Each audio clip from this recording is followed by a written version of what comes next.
person whom the older he becomes, thank God, the younger he gets. We would be remiss if we did not mark last week's complex days for Israel.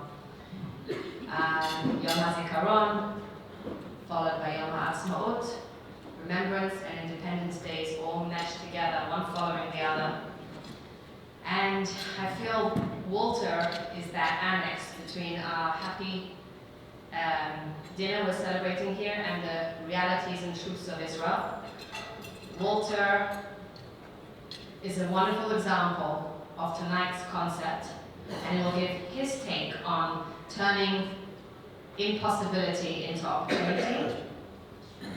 And it's our honor and privilege to welcome Mr. Walter Bingham, the oldest active radio talk show host in the world, Guinness World Radio host, journalist of Arutz Sheva, and recipient of the Les Hommes d'Honneur Award in France this past February, Kiddush Hashem Anak.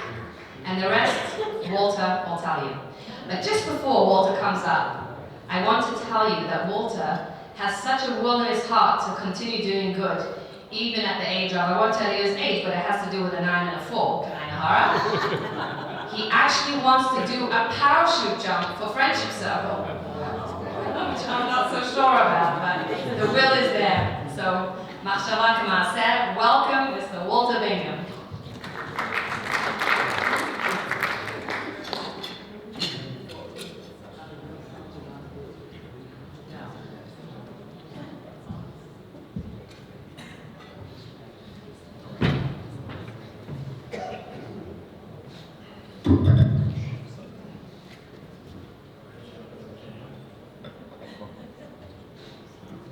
This introduction, what can I say? If I speak without a mic, can you hear me? No. No?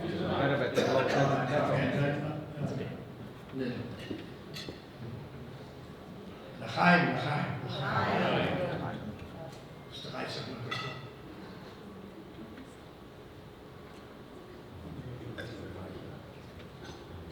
My old friend from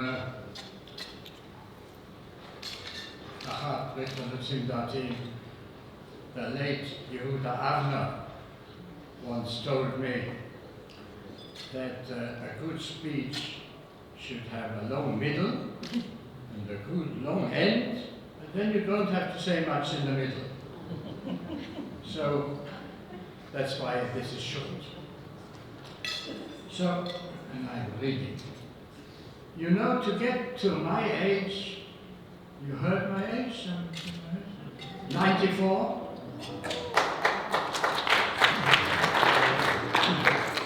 To get to my age, one needs a lot of patience.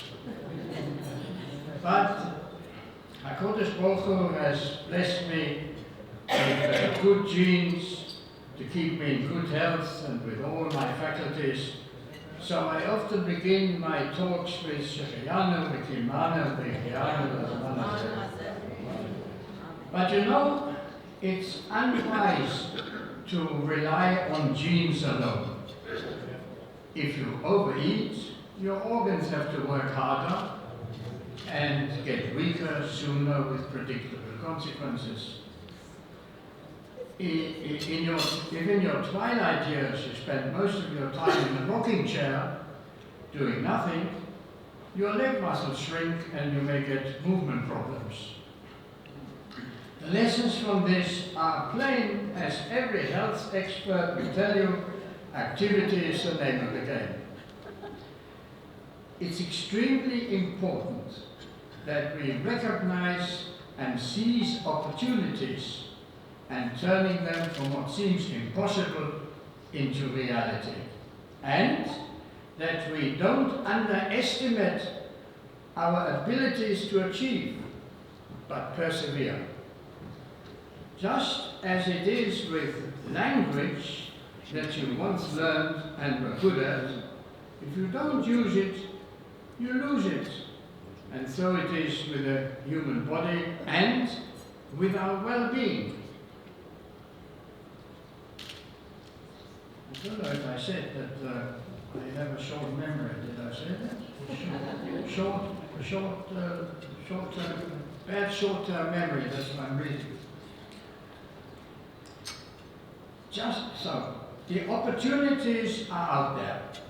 Of course, we are not good at everything, but everybody is good at something.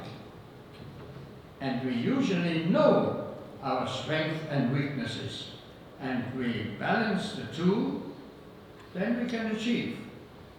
So here it comes. For me, for instance, it's having a weak short-term memory. Now, that's why I have to read this. But on the other hand, I have the ability to write it and talk about it, and so combine the two and achieve, and here's the result. In fact, today I am able to research, compile, edit, produce, and broadcast 2 weekly radio shows every week on 2 different stations.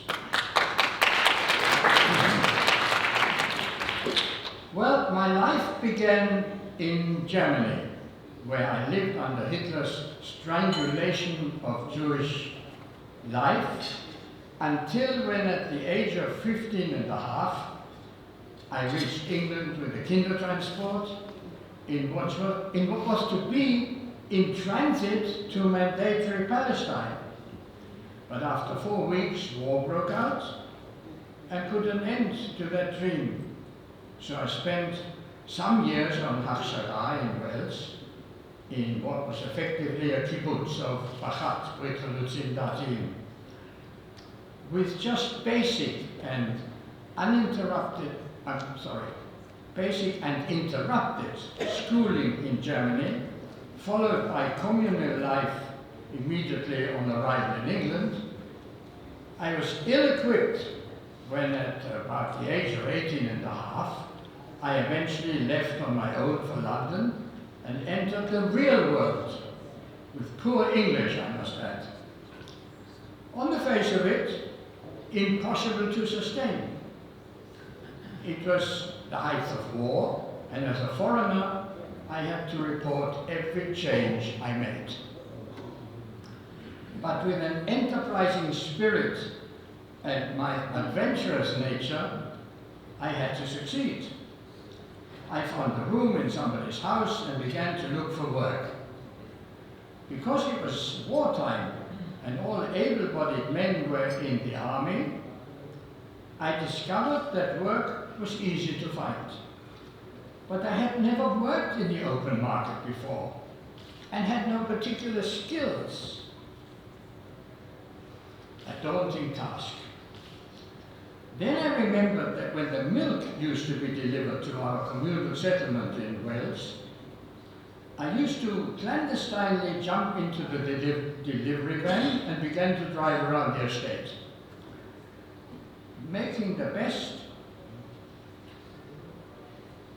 with what little knowledge I had, I thought, I'll be a driver. And so I applied for a job to a trucking company. During the war, there were no driving tests and a provisional license was all that was required. Can you drive? Asked the manager.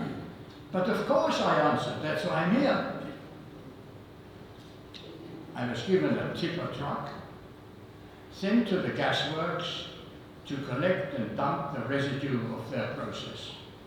Among the load, I spotted large pellets of lead and saw my first opportunity to make extra money, collected them and sold them to a scrap metal merchant. You've got to take the opportunities when they're there. I undertook the initially difficult task to drive a big truck through the streets of London, taking the opportunity when it comes. Slowly I drove out from the yard and when out of earshot began to grind the gears.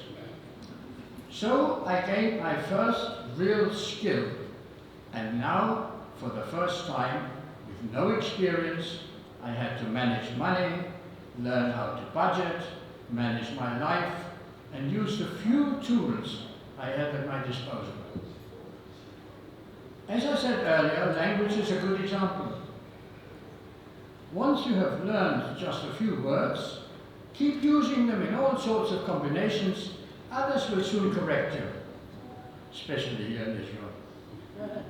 Eventually, I started to look for a better job, to gain more skills. But don't despair when experiencing some knocks, like when I was dismissed. I must tell you, I can't remember quite why. One of my acquaintances became a pilot in the RAF, the Royal Air Force. So I also went to the recruiting office.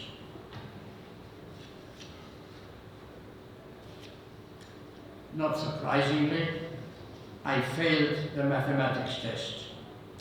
And as eye tests were very strict, they wouldn't even take me as a rear gunner in a bomber, which was lucky because they were the main aim of the enemy fighters and they didn't last very long. They really were the targets. It's now apparent that HaKadosh Baruch Hu saved me for more important work here in Israel.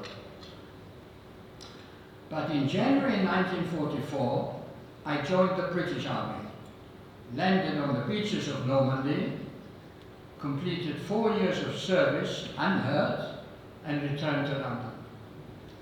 But this time I was wiser and moved into what was a German, Austrian Jewish area where I knew that I could fit in and make contacts. It wasn't easy because many of us were in the same boat.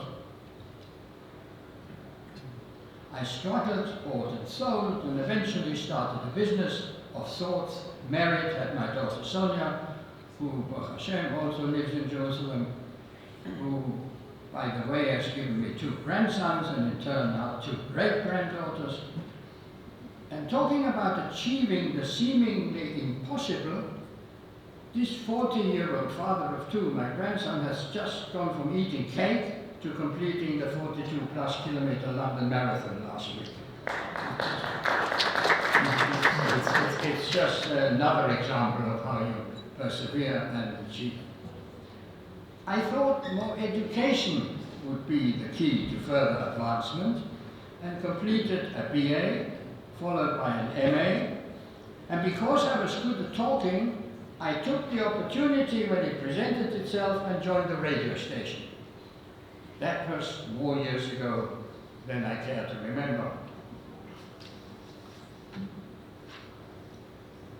As a widower, aged 80, I made Aliyah in August 2004, following my daughter. And that was the best thing I ever did in my life. It was a lifelong dream come true. So my life was like a marathon. At some point en route, it gets more difficult, but if one perseveres, one gets there. These days, on a good day, I feel like 40, and on a bad day, like 50. My advice to young and old is this: find what you are good at, and whatever you undertake, stick with it, complete the task, and reap the rewards. Using that plan, I gained many skills which helped me not only to enjoy life, even now at my advanced age, but also to contribute to the life and even knowledge of others through my current radio work. That is for me also Shirut Leumi, promoting my country to the world, as well as being able to do chesed. And as you just, I think Hani said, that with God's help, I hope when it gets warmer, to do a parachute jump in aid of Hani's group of the Friendship Circle. Sponsorship would be greatly accepted. Finally, I have one complaint. In Yerushalayim, all roads only go uphill. And every week they get steeper. Thank you very much.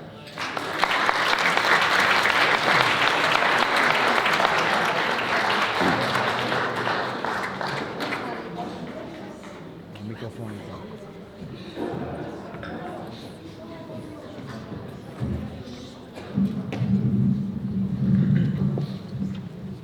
you, Walter, and I can only say halavai on all of us at such an age, Bezrat Hashem, to have continued health and nachas from your family. Thank you.